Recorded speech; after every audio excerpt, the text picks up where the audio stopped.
मन में उत्साह रहेगा तो कोई काम मुश्किल नहीं है। बड़े बड़े काम भी मनोबल के साथ करने पर सफल हो सकते हैं। इसीलिए हमेशा सकारात्मक रहें और नकारात्मक विचारों से बचें। आत्मविश्वास के ऊपर एक रहस्यमयी कहानी हम आज के इस वीडियो में सुनेंगे।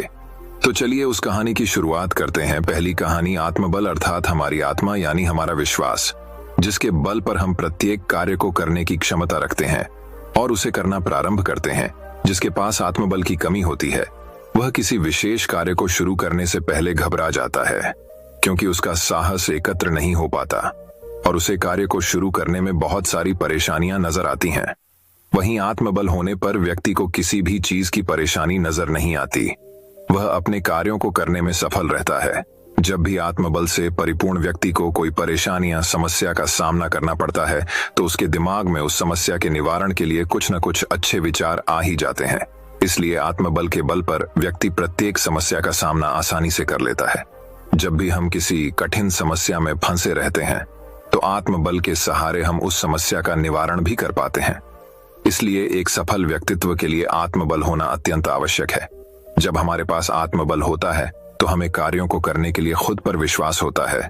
हम अन्य लोगों की सहायता की जरूरत महसूस नहीं करते। जब हम अपने कार्य को बड़ी बेफिक्री से करते हैं तो हमारे सभी कार्य संपन्न हो जाते हैं, जिसका मतलब हमारे पास आत्मबल नाम की चीज है। आइए आत्मबल से जुड़ी एक किसान की सच्ची घटना का ध्यान करते हैं। किसान का आत्मबल। एक किसान शहर से बहुत दूर एक घाटी में रहता था। इसके पास करीब 1 एकड़ जमीन थी, जिससे उसका साल भर का गुजारा आसानी से हो जाता था। उस किसान का वक्त भी अपने खेतों की देखरेख में बहुत अच्छे तरीके से कट जाता, क्योंकि उसके परिवार वाले भी खेतों में किसान का सहयोग करते। किसान को अपने खेतों में अनाज उगाने के लिए ज्यादा परेशानियों का सामना नहीं करना पड़ता। किसान और किसान का परिवार हमेशा ही खुश रहता था। इसका कारण उसके खेत में होने वाली अच्छी खासी फसल थी। किसान जरूरत के हिसाब से साल भर के लिए कुछ अनाज में रख देता और ज्यादा अनाज वह अपने घोड़ दौ में लाद कर दूर शहर पहुंचाकर बेच देता। उससे आने वाले पैसों से वो अपनी जरूरत का अन्य सामान खरीद लेता। उसका साधारण सा जीवन अच्छा ही गुजर रहा था कि एक साल कुछ ऐसा हुआ जिससे किसान का सारा जीवन गड़बड़ा गया। उस साल जब किसान ने अपने खेतों में गेहूं बोना प्रारंभ किया तो आसमान में बहुत ही अच्छे बादल गरज रहे थे। किसान द्वारा जब पूरे खेतों में बीज बोए गए तो तुरंत कुछ देर पश्चात हल्की फुल्की बारिश भी होना प्रारंभ हो गई। इस कारण उसका आत्मबल भी बढ़ गया, क्योंकि किसान के अनुभव से इस बार उसके खेतों में बहुत ही अच्छी फसल उगेगी। परंतु वक्त के प्रहार के कारण किसान के साथ ठीक किसके विपरीत हुआ, क्योंकि जब किसान की फसल पकने के लिए तैयार हो गई, ठीक उसी वक्त आसमान में फिर वही काले बादल मंडरा रहे थे, जिन्होंने विशाल रूप लेकर आसमान से ओले गिराने शुरू किए। किसान के देखते ही देखते उसके सारे खेतों में फसल धराशायी हो गई और किसान बहुत दुखी हो गया। किसान ने अपने खेतों में फसल बोने के लिए बहुत मेहनत की और अंत वक्त में उसकी सारी फसल नष्ट हो गई थी। उसके इस साल का गुजारा करने के लिए कुछ भी नहीं रहा, परंतु उसका आत्मबल इतना मजबूत था कि उसने हिम्मत नहीं हारी। किसान के पास जो अगले वर्ष फसल बेचकर पैसे आए थे, उसने उनका उपयोग करके अपने आत्मबल के कारण खेत से सारी फसल हटाकर उन खेतों में आलू बो दिए, क्योंकि वह सीजन ही आलू बोने का था।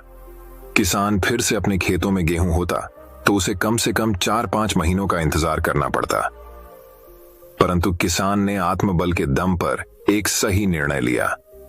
किसान इन 4-5 महीनों में आलू की फसल को तैयार करके उन्हें बेच देगा और आलू की फसल के बाद वह फिर से अपने खेत में गेहूं बो देगा। इस प्रकार किसान अपने आत्मबल के कारण बुरी परिस्थितियों का सामना कर पाता है और फिर से एक अच्छा भविष्य बना लेता है। सीख: हम आत्मबल के होते हुए प्रत्येक समस्याओं का सामना बड़ी ही आसानी से कर पाते हैं। इसलिए हमें हमेशा कार्य को करते वक्त धैर्य और आत्मविश्वास रखना चाहिए। इस कारण हमारा आत्मबल बढ़ पाता है, क्योंकि हर एक समस्या का कोई ना कोई हल होता है। बस उसे ढूंढने की जरूरत पड़ती है, जो आत्मबल के होते हुए मिल ही जाता है। अब यहाँ एक मुख्य प्रश्न आता है कि हम किस तरह अपने आत्मबल में वृद्धि कर सकते हैं। इस प्रश्न के जवाब में अब हम इस वीडियो में अपना आत्मबल बढ़ाने के लिए कुछ महत्वपूर्ण बातों पर गौर करेंगे, जिन्हें जानकर आप आसानी से अपना आत्मबल बढ़ा सकते हैं और एक सफल व्यक्तित्व की कल्पना कर सकते हैं। कोई भी व्यक्ति अपना आत्मबल कैसे बढ़ाए? यदि हमें अपना आत्मबल बढ़ाना है तो हम चाहे किसी कार्य को करते करते 100 बार असफल हो जाए, लेकिन उसे फिर भी पूरा करके ही छोड़ना चाहिए, क्योंकि ऐसा करने मात्र से एक तरफ हमें हमारी असफलताओं से सबक और अनुभव मिलता है, साथ ही जब हम किसी असंभव प्रतीत होते कार्य को अंत में कर ही लेते हैं तो हमारे आत्मविश्वास में कई गुना वृद्धि हो जाती है। इस कारण हम प्रत्येक कार्य को आसानी से कर पाते हैं। यही कारण है हमारे आत्मबल को बढ़ाने के लिए हमें कभी भी किसी कार्य को करते वक्त हार नहीं माननी चाहिए। भले ही हम उस कार्य को करते करते असफल हो जाए, लेकिन एक न एक वक्त ऐसा जरूर आता है जब हम उस कार्य को बड़ आसानी से कर पाते हैं। पहला विचार, जब भी हम खाली बैठे रहते हैं हमें कुछ ऐसे कार्य करने चाहिए जो हमें आते ही नहीं, क्योंकि ऐसा करने से हमारे वक्त का सदुपयोग तो होता ही है, परंतु उस कार्य को करने से भी हमें बहुत कुछ सीखने को मिलता है। यदि हम उस कार्य को बिना सीखे ही पूरा कर लें तो हमारा आत्मबल बढ़ जाता है, उसकी कोई सीमा नहीं रहती। संक्षेप में कहें तो जब हम किसी कार्य को सफलतापूर्वक कर पाते हैं तब हमारा आत्मबल बढ़ता है, और हमें अपने आत्मबल को बढ़ाने के लिए भी प्रत्येक कार्य को तब तक करना चाहिए जब तक हम उसमें सफल ना हो सके। यह ऐसी कुछ चीजें हैं जिनसे हमारा आत्मबल बढ़ता है। पहला विचार, हमें असफल होने के बाद भी हार नहीं माननी चाहिए। दूसरा विचार, प्रत्येक असफलता स्वीकार करनी चाहिए। तीसरा विचार, जब तक सफल नहीं होते तब तक किसी भी कार्य को छोड़ना नहीं चाहिए। चौथा विचार, हर वक्त कुछ न कुछ सीखते रहना चाहिए। पांचवा विचार, सफल लोगों की जीवनी पढ़नी चाहिए। छठा विचार, खुद की मेहनत पर विश्वास होना चाहिए। तो अब चलिए जानते हैं हम अपना आत्मबल कैसे बढ़ाएं। अपना आत्मबल बढ़ाने का सबसे बड़ा और सरल उदाहरण है अपनी पसंद के कार्यों को करना, जिसके कारण हम अपने आत्मबल को बढ़ा सकते हैं, क्योंकि इससे एक तो हम अपने पसंद के कार्यों को बड़ा आसानी से कर पाते हैं, जिससे हमारा मन प्रसन्न रहता है, और यदि हम अपने पसंद के कार्यों में ही सफल हो जाते हैं तो हमारा आत्मबल बढ़ने लगता है। हम उस क्षेत्र में अपनी रुचि दिखाने लगते हैं। पसंद के कार्यों को करने में आत्मबल अत्यधिक तेजी के साथ हमारे मन में समाहित होने लगता है, जिससे दूसरे कार्यों को करने में भी हमें आसानी महसूस होती है। साथ ही अगर हम अपने कार्य क्षेत्र में ऐसे लोगों की मदद करते हैं जो अपने कार्यों को करने में असफल रह जाते हैं तो हमें दुगनी प्रसन्नता होती है। हमारी प्रसन्नता ही मुख्य कारण है जिसके कारण हमारा आत्मबल बढ़ सके। दूसरा, हमें हमेशा अपनी असफलताओं को भी स्वीकार करना चाहिए, क्योंकि जब हम एक बार असफल होते हैं तो दूसरी बार हमें उस कार्य को सुधारने का मौका मिल पाता है। इसके कारण वह कार्य पहले से बेहतर हो जाता है और हमारा मन अत्यधिक खुश होने लगता है। हमें अपनी खुशी के साथ साथ अन्य लोगों की खुशी का ध्यान देना चाहिए, क्योंकि कभी कभी हम अपनी खुशी के लिए अन्य लोगों को नुकसान पहुंचा देते हैं। फिर हमारा मन भी उन लोगों के दुखों को देखकर अत्यधिक दुखी हो जाता है। इसलिए हमें अपने कार्यों को करने वक्त हमेशा यह ध्यान रखना चाहिए कि हमारी छोटी छोटी खुशियों के लिए किसी अन्य लोगों को दुख न पहुंच सके। तीसरा, हमारा सबसे ज्यादा आत्मविश्वास तब बढ़ता है जब हम किसी कार्य में असफल होने के बाद सफल होते हैं। लगातार सफलता से हमें अनुभव मिल सकते हैं कि हमें किस प्रकार सफल होना है, परंतु जब हम असफल होने के बाद सफल होते हैं तो हमारा आत्मविश्वास बढ़ जाता है और हम नए कार्य को करने की जिज्ञासा जताते हैं। सीख, हमें इस कहानी से यह सीख मिलती है कि अपना आत्मबल बढ़ाने के लिए अच्छे से अच्छे कार्य में ध्यान देना चाहिए। प्रत्येक कार्य पूरा करने का लक्ष्य रखना चाहिए। जब हम किसी कार्य को पूरा करते हैं तो तुरंत उसके पश्चात हमें खुद पर विश्वास होने लगता है, जिसके कारण हमारा आत्मबल भी बढ़ता है और हमें हमारी आत्मा द्वारा आत्मसम्मान भी मिलता है, जिससे हम आने वाले समय में और भी अच्छे कार्यों के लिए प्रेरित होते हैं। तो दर्शकों, चलिए अब हमारे दूसरे कहानी की शुरुआत करते हैं। दूसरी कहानी, आत्मविश्वास पर कहानी। जादुई तलवार। आश्रम में आज फिर से तलवारबाजी सिखाई जा रही थी और रोज ही की तरह धीरेंद्र अपने अंदर के डर के कारण तलवार नहीं चला पा रहा था। गुरुजी ने उसे बहुत बार समझाया कि जब तक वह अपने अंदर के डर को बाहर नहीं निकाल देता तब तक वह तलवारबाजी नहीं कर सकता। लेकिन क्या स्वभाव बदलना इतना ही आसान होता है? ऐसा नहीं था कि वह तलवारबाजी जानता नहीं था। गुरुजी ने उसे खुद देखा था। जब वो अकेले में अभ्यास कर रहा था, बहुत ही बढ़िया ढंग से तलवार चला रहा था, लेकिन जैसे ही किसी से मुकाबला करवाया जाता वह तलवार न चला पाता। धीरेंद्र अपने गुरु का बहुत प्यारा शिष्य था। इसका कारण यह था कि वह हर काम में आगे था। बस अगर उसमें कोई कमी थी तो वो ये कि वह अब तक मुकाबले में तलवार चलानी नहीं सीख पाया था। जब भी वह तलवार चलानी सीखने जाता तब तब सामने वाले के हाथों में तलवार देखकर उसके पसीने छूट जाते, उसके हाथ कांपने लगते। एक दिन गुरुजी ने धीरेंद्र को अकेले में अपनी कुटिया में बुलाया और बोले, मैंने बहुत प्रयास किया कि तुम तलवार चलानी सीख लो, लेकिन तुम अपने भय को अपने अंदर से निकाल नहीं पा रहे हो गुरुदेव। मैं खुद नहीं समझ पा रहा हूं कि ऐसा क्यों होता है। सामने वाले के हाथों में तलवार देख मुझे ऐसा लगता है जैसे वो अभी मेरा सर ढड्डी से अलग कर देगा। धीरेंद्र ने अपनी समस्या बताते हुए गुरुजी से कहा, मुझे पता है धीरेंद्र, इसीलिए आज मैंने एक बहुत बड़ा फैसला लिया है। इतना कहते हुए उन्होंने एक तलवार उठाई और धीरेंद्र को दिखाते हुए बोले, ये जादुई तलवार है जो मुझे मेरे गुरुदेव ने दी थी। इस तलवार को चलाने वाला कभी भी हारता नहीं है। तुम मेरे प्रिय शिष्य हो, इसलिए आज मैं यह तलवार तुम्हें सौंप रहा हूं। आशा करता हूं ये तुम्हारे काम आएगी। गुरुजी धीरेंद्र को तलवार दे देते हैं और ये बात पूरे आश्रम में फैल जाती है कि गुरुदेव ने धीरेंद्र को जादुई तलवार दी है। अगले दिन जब धीरेंद्र वह जादुई तलवार लेकर अभ्यास करने जाता है तो सब देखकर हैरान रह जाते हैं। यह धीरेंद्र पुराना धीरेंद्र नहीं था, उसके अंदर आज एक अलग ही जोश था।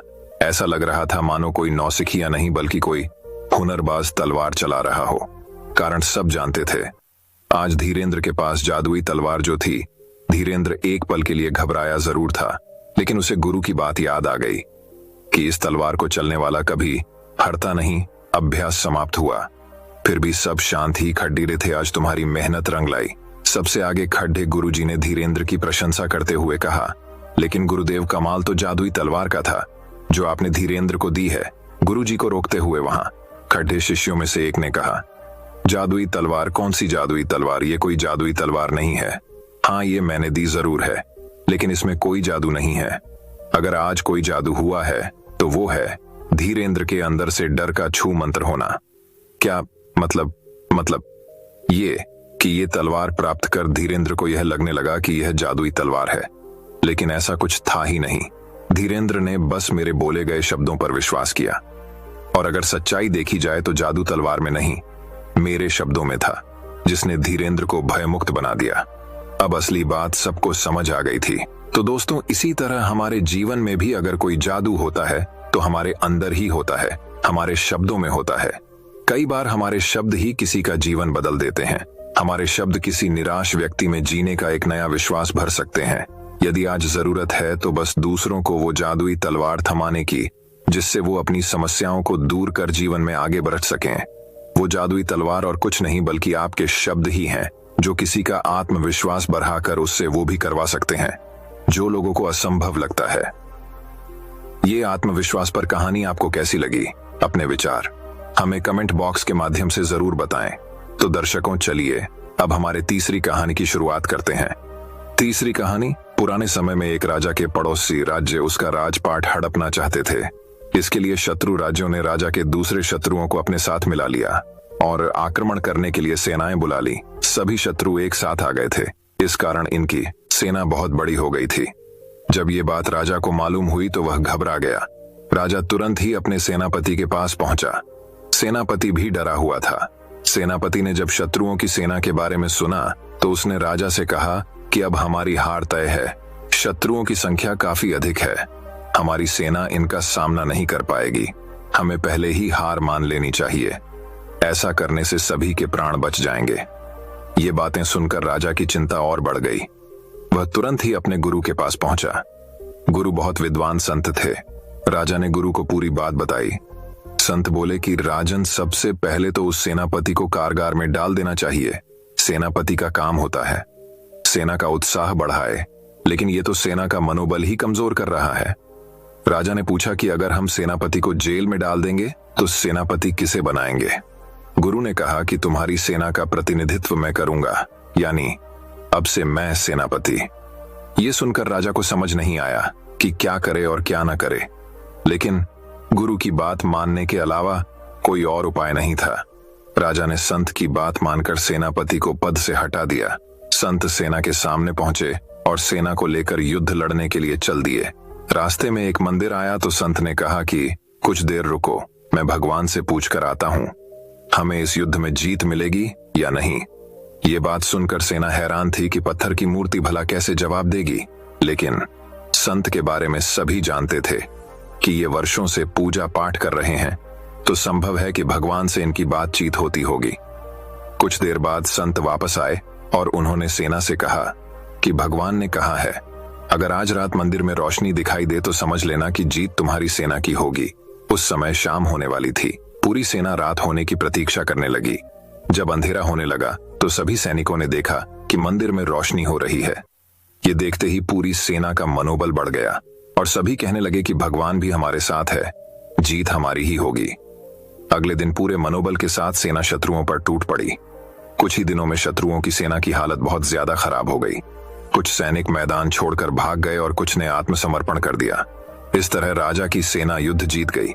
युद्ध जीतने के बाद सेना अपने राज्य लौट रही थी तो रास्ते में वही मंदिर वापस आया। संत ने सैनिकों को बताया कि उस दिन मैंने यहाँ एक दीपक जलाया। दिन होने की वजह से दीपक की रोशनी दिखाई नहीं दी, लेकिन अंधेरा होने पर दीपक की रोशनी दिखने लगी तो आप सभी का मनोबल बढ़ गया और इसी मनोबल से हमें जीत मिली है। सीख, मन में उत्साह रहेगा तो कोई काम मुश्किल नहीं है। बड़े बड़े काम भी मनोबल के साथ करने पर सफल हो सकते हैं। इसीलिए हमेशा सकारात्मक रहें और नकारात्मक विचारों से बचें। तो दर्शकों, चलिए अब हमारे चौथे कहानी की शुरुआत करते हैं। चौथी कहानी, खतरा हमारी छिपी हुई हिम्मत की कुंजी है। खतरे में हम भय की सीमाओं से आगे बढ़ जाते हैं। आत्मविश्वास ही मनुष्य का सबसे विश्वसनीय मित्र है। गैलीलो झील के किनारे भीड़ लगी हुई थी। उस दिन मौसम कुछ ठीक नहीं था। कौन जाने तूफान कब आ जाए, इसलिए सभी यात्रियों में पार जाने के लिए आपाधापी मची थी। ज्यादातर लोग डरे सहमे से नाव में बैठे थे। अभी नावें झील के बीचों बीच ही पहुंच पाई थी कि अचानक तूफान जा गया। भयभीत लोगों के प्राण कंठ में आ गए। कितने ही भगवान से पार लगाने की दुआ मांगने लगे, पर ऐसा लगता था कि जैसे तूफान उनके इस कार्य से और क्रोधित हो उठा हो। तूफान का वेग निरंतर बढ़ता ही जा रहा था और अब तो झील का पानी भी कुलांचे मारने लगा था। सभी नावें बुरी तरह थरथराने लगीं। धीरे धीरे लहरों का वेग बढ़ता चला गया और अब पानी नावों के भीतर भी आने लग गया था। सभी यात्री अनहोनी की आशंका से भीतर तक कौप उठे। औरतें और बच्चे रोने लग गए। कोई कोई तो अपना अंतिम समय जानकर ईश्वर को याद करने लगे। इधर मल्लाह नाव को संभालने में ही अपनी पूरी ताकत खत्म किए जा रहे थे, पर नावें थी कि किसी भी तरह से मचलना बंद नहीं कर रही थी। कोई भी आदमी ऐसा न था जिसके उस खौफनाक मंजर को देखकर रोंगटे न खड़े हो गए हों। पर उस घनघोर तूफान और निराशा के निविड़ अंधकार के बीच एक व्यक्ति ऐसा भी था जो नाव के एक कोने में बिल्कुल शांत सोया पड़ा था। ऐसा प्रतीत होता था जैसे उसे दुनिया जहान की कोई खबर ही न हो। सभी की आंखें एकटक उसे ही देखें जा रही थीं। पास बैठे लोगों ने उसे झिंझोड़कर जगाया और उससे सारा माजरा कहा। सब सुनकर उसने लोगों से कहा, तो फिर इसमें घबराने की बात क्या है? तूफान तो अक्सर आते हैं, कभी कभी नाव भी डूब जाया करती है और इंसान भी मरते ही हैं। तुम लोग इतना क्यों डर रहे हो? नाव पर बैठे सभी लोग उस विचित्र आदमी की बात सुनकर सुन रह गए। किसी के मुंह से एक शब्द न निकला। उन्हें बहुत डरा हुआ देखकर फिर उस अलमस्त पात्री ने कहा, दोस्तों, तुम्हें आखिर किस बात का भय है? तुम क्यों इस बात पर यकीन नहीं करते कि यह वाकन थोड़ी ही देर बाद शांत पड़ जाएगा? यकीनन तुम लोगों ने तूफान की ताकत को विश्वास की ताकत से भी ज्यादा बड़ा मान लिया है। अगर तुम्हें यकीन है तो यह तूफान इसी क्षण शांत हो जाएगा। डरे सहमे लोग एकटक उसका मुंह निहार रहे थे और वह अद्भुत यात्री बिल्कुल शांत और अविचल खड़ा था। सहयात्रियों पर एक तीक्ष्ण दृष्टि डालकर उसने अपनी आंखें बंद की और अपने अंत में उमड़ते विश्वास के सागर में उतारकर आदेश देते हुए कहा, शांत हो जाए अल्हड़ तूफाना। और इसी के साथ एक महान आश्चर्य घटित हुआ। वह भीषण तूफान जिसकी गर्जना से झील का पानी बल्लियों उछल रहा था और जो सभी नावों को लील जाने को बेताब था, अब बिल्कुल शांत पड़ गया था। नार्वे भी बिल्कुल स्थिर हो गई थीं। सभी लोगों की जान में जान आ गई। उनकी मुख मुद्रा से ऐसा प्रतीत हो रहा था जैसे कि आज उन्हें एक नया जीवन मिला हो और इसके साथ साथ उनके होंठों पर झलक रही थी उस अजनबी और अद्भुत मुसाफिर के प्रति श्रद्धापूर्ण कृतज्ञता जिसने आज उन्हें मझधार में डूबने से बचा लिया था। सभी लोगों के सोए हुए आत्मबल को जगाने के उद्देश्य से उस महापुरुष जीसस क्राइस्ट ने कहा, भाइयों, कैसी भी मुश्किलें क्यों ना आए, जिंदगी में कभी हौसला मत खोना।